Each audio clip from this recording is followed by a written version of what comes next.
It's a Sunday of joy, that's for sure. It's a real treat to have our annual visit from Tanya Travelstead. Around Christmas, it's become a tradition, and it's a joy for us. Thank you for coming and playing. And, of course, the gang up here singing. Michael Bloomer's here. The best haircut I've seen on you yet, buddy. I'll tell you what. That's... Yeah, and the Lions and the Roundtree family, that was fantastic. The guys, particularly, the guys with the lighter, they did an excellent job. I was very impressed. A little joy for them, too, right? And we're also celebrating, it's Brad Ringhausen's, this weekend is his 50th birthday celebration. Happy birthday, Brad. Yeah. The 50s are the new teens, right? No. Lots of joy. Easy to focus on joy today. And that's what we want to do. We're doing Fruit of Spirit Christmas. We're continuing our annual theme on Fruit of the Spirit and mashing it with Christmas.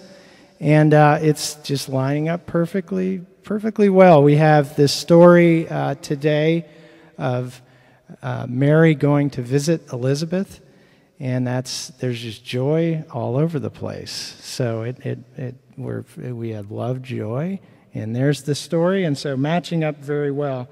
And you remember this story.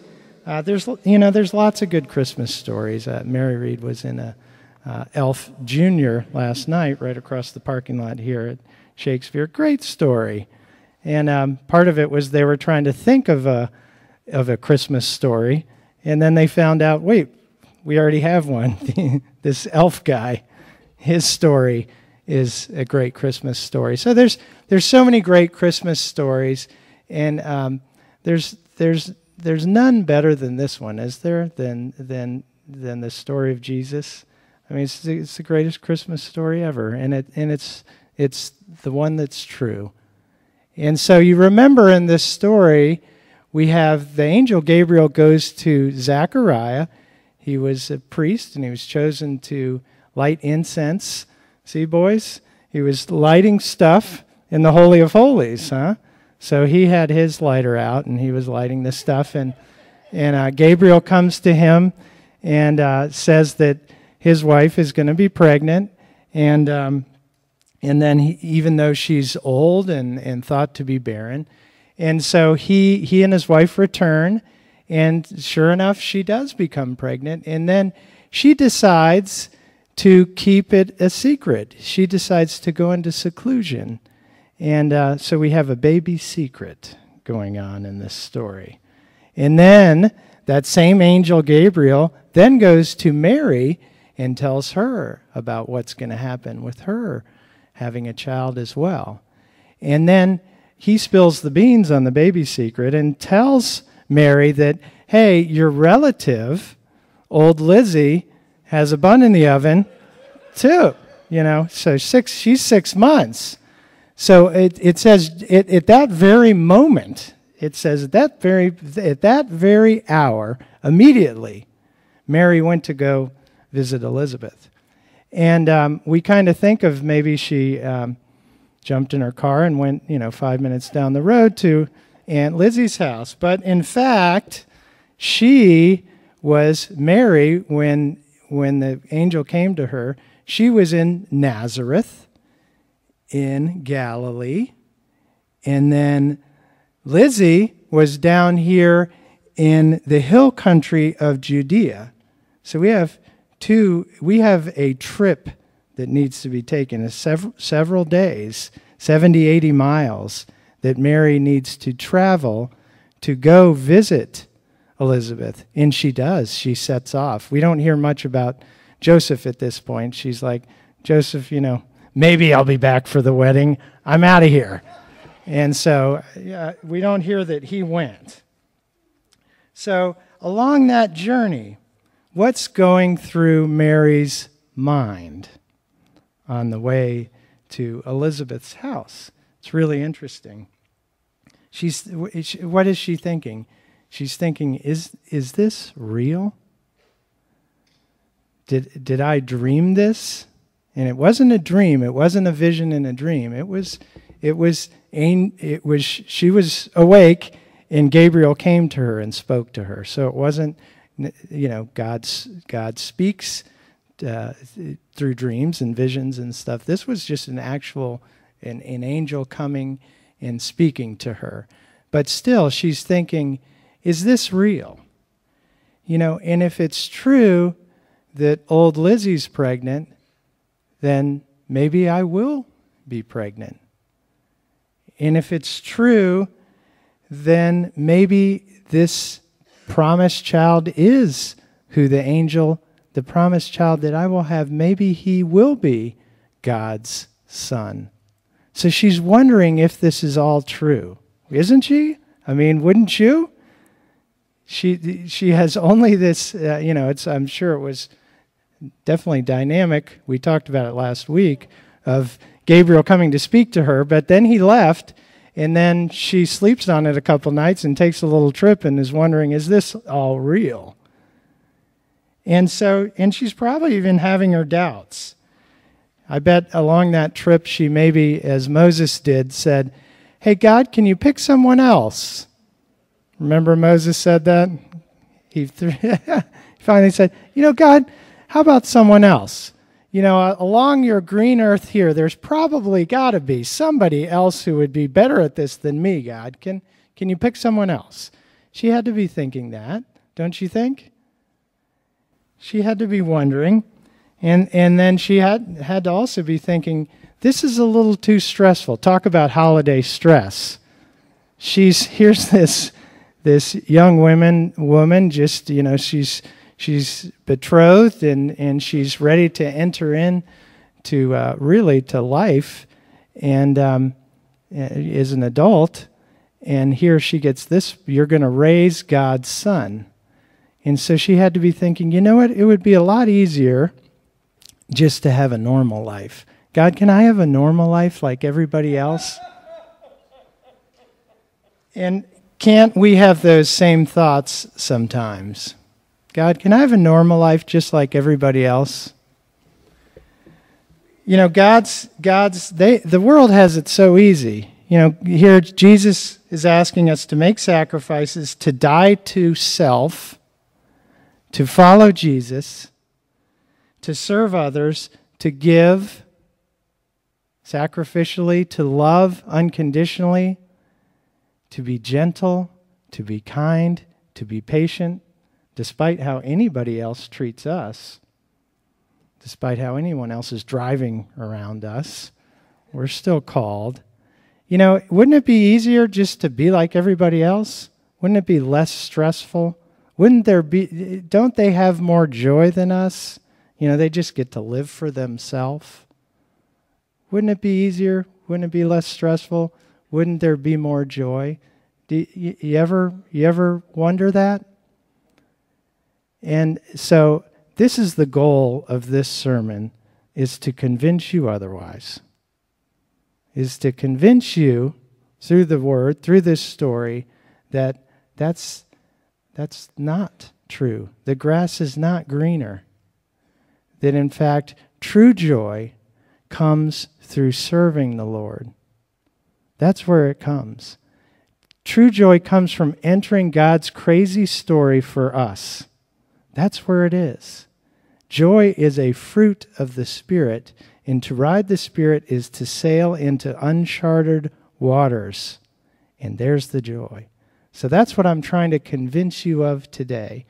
And that's what maybe Mary needed along the way. And in fact, she got. Because she walked into Elizabeth's house and joy exploded. She's thinking along the way, how am I going to explain this? Where am I going to start? How am I going to work this into the conversation with Elizabeth? How am I going to describe this? She just simply walks in. And John the Baptist in Elizabeth's womb leaps, and all of a sudden Elizabeth's filled with the Holy Spirit, and she tells Mary all the things that Mary was wondering if they were true. She says, "Blessed is the child you will bear." So Mary's like, okay, I guess I really will be pregnant. She says, Elizabeth says to her, "Why am I so favored that the mother of my Lord would come and visit me?" So Mary's like, okay, the baby inside me will be the Son of God. And then she said, "Blessed is she," this is Elizabeth to Mary, "blessed is she who believes that the Lord will do what he promises, that he will accomplish what he said." And so we have affirmation upon Mary for her faith. So she simply walks in and she gets all the affirmation that she needs. Isn't that wonderful? Isn't that joyful? Isn't that a celebration? You know, from the world's view, that we think's greener sometimes over there, what they would say is you have two crazy ladies. One's too old, one's too young to be pregnant. One's an old freak that she's pregnant, and one ought to be ashamed of herself. So you see that in the world's view, there's absolutely no joy. There should be no joy in this situation whatsoever, should there? Instead, we see joy. Neither of them sees things from the world's point of view. They have the Holy Spirit. They have the Holy Spirit vision, and they get to see, no, yeah, we might be a little crazy. Okay, we'll give you that. But this is all God's plan. You know, if Elizabeth didn't have the Holy Spirit in her, and she was like the world, she would be so self-absorbed, wouldn't she? Mary would have walked in and she's like, "Mary, let me tell you, this is a high-risk pregnancy, so I'm in seclusion. Don't cough. Get away from me. You might want to wear a mask." And then she would say, "Now I've got to get this done, and we're preparing, and then here's the nursery." And, you know, she would have been so self-absorbed, she wouldn't have paid Mary any attention whatsoever. That's what the world does. It's so lost in self. But that doesn't happen when you have the Holy Spirit. Because what the Holy Spirit does is it opens up our eyes so that we can see what God is doing in someone else's life, not just ours, and how it's even connected to ours, and how God brought us together, and here we are in this moment. And wow, look what God's doing, and we get to celebrate and rejoice in the present moment that has eternal consequences. Isn't that amazing? So how do we get this? You know, it's what Claudia was saying. What the priest was, she was saying, she listened to this, and the priest says, we should be joy. We have a reason. We have an object for our joy. We have Jesus. We have God's Son come to earth. We have God's rescue plan, and it happened in history. And we get to celebrate it. How amazing. We should be joyful. We should be like Mary and Elizabeth. And we should, other people, instead of us saying the grass is greener, they should be looking at us and say, I'll take what she's having. I'll have what she's having. Remember? Look at how much fun these ladies are. I want some of that. And so how do we get that? How do we get that Holy Spirit? How do we get that Holy Spirit vision? And we see it right here in the story. This is Luke 1:38. Mary said to Gabriel, after he told her and explained what would happen, and talked to her about the Holy Spirit, when she said, "How's this going to happen?" He said, "The Holy Spirit, honey." And then this is what she said. "I am the Lord's servant," Mary answered. "May it be to me as you have said." And so here it is. Here's how you get it. here's how you get the Holy Spirit, isn't it? It is at the end of self when the Holy Spirit arrives. It is when we remove self, when there's room for the Holy Spirit to flow in. It's the obstacle of self. And when it's removed, all of a sudden, whoosh, here comes the Holy Spirit. We open the door and the wind blows in. For Christmas, here's what you can do. Here's a gift to give. Give yourself to God and receive the Holy Spirit. We've all of us, I think, have been filled at one time with the Holy Spirit. We need it again, don't we? Every day. And so here it is. Here's how to get it. We give ourselves, and we in turn receive the Holy Spirit, and then thus all the fruits of the Spirit. And the Holy Spirit gives us joy in seeing God's work in the present. And you just saw it with Elizabeth. She understood in that moment. Don't try this at home. Do try this at home, but don't try it without the Holy Spirit. When you have the Holy Spirit, then you can see, like Elizabeth, all of a sudden she sees everything that's going on. And how the Holy Spirit, how I see God in your story, I see God in my story, and He's interweaving it. Isn't it amazing in that present moment? Don't you want to feel that way? Don't you want to be like Elizabeth? Don't you want to encourage people that way? Isn't that what we're called to do? To give those kind of gifts? We need to believe that God is working among us. We need to believe that. God has stories all over the place in each one of us. And there's a reason why we're here today. There's a reason why you bump into somebody, why you work with somebody, why you live next door to somebody. There's somebody in charge here, and He's writing stories, and we need to be part of it and aware of it. We're not only in the audience, we're also on stage. We're both. And it's amazing. And that Holy Spirit kind of gives us that where we come out of. Sometimes we're so wrapped up in the life aspect, the stage aspect. What did you pray, Martha? Give me that quote again. That the urgency of the immediate, the tyranny of the seemingly urgent. The Holy Spirit then, it takes us out of that, and then lifts us above, and we get this transcendent view, and then we get to see the stories. Not only our story, and that's wonderful, but also the stories of those around us and how God is weaving it all together. We get to see that, and then when we see that, when we have that vision, then we can encourage other people. We can give them gifts of joy this Christmas by saying, look at what God is doing in your life. I think, we all love John, my dad. I think that's one of the gifts he had, is he could see that God was working in you. And that's the essence of body life. We see, wow, look at your gifts. Look what God's doing in your life. And then we encourage one another. We get to give those gifts.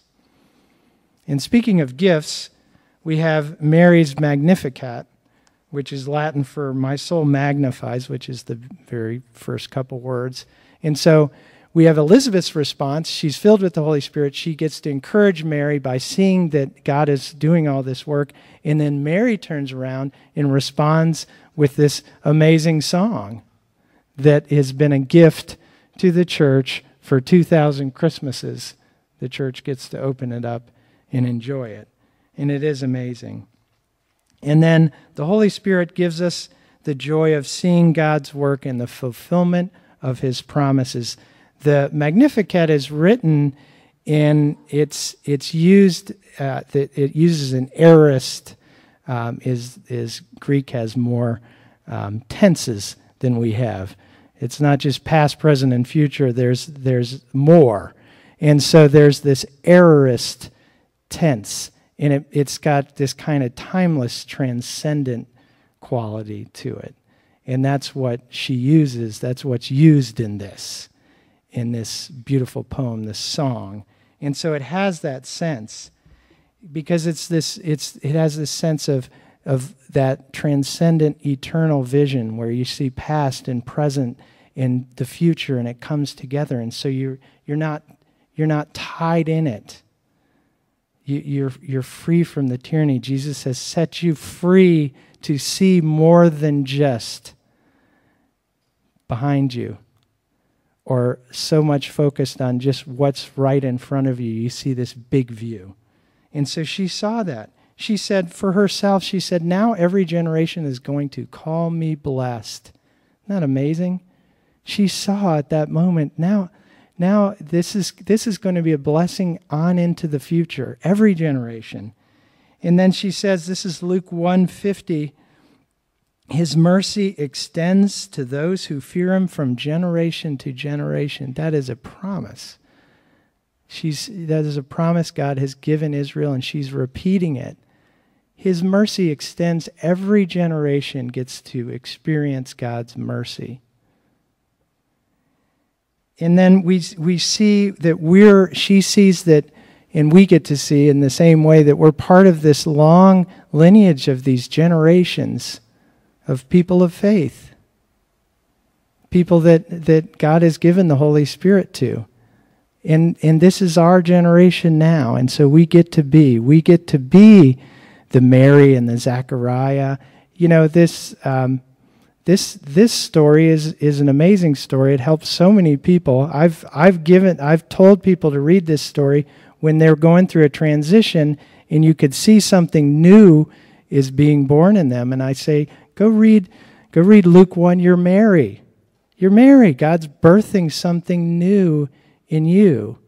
That's the way we can see this. It's not just something of the past. We're the generation now that God's working in. And so we get to experience that. We get to be part of that. Every generation.